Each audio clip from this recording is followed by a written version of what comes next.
In this video, we will be learning how to access the Support Team Viewer. The action bar is located on the left side. Further down at the bottom, you will see the Support box in the colored boxes.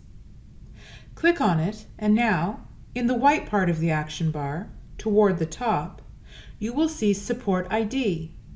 Click on it, and it will bring up Team Viewer. We will generate a 9-digit ID number.